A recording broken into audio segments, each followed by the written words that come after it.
This is a quick how-to video. I've encountered this situation a few times where you try to replace one of these Parker 3240 filters as part of a Racor outboard fuel water separating filter setup, and this plastic bowl doesn't want to come off. What happens, and like I said, this has happened to me twice now.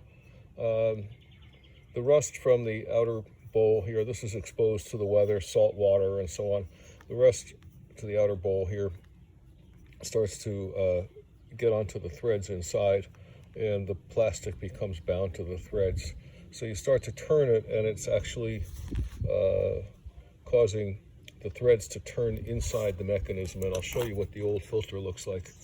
You can see I could spin it, and that's not supposed to happen. Anyway, so what I did was I drilled a 1/8 inch hole just above the point where it screws on, and then I would remove the drill but leave the bit inserted here, and that bit becomes a pin between the filter housing and this plastic insert that's got the threads. So the threads can no longer turn, and then I was able to unscrew the plastic housing. If you encounter the situation, I hope this helps. Good luck. Bye-bye.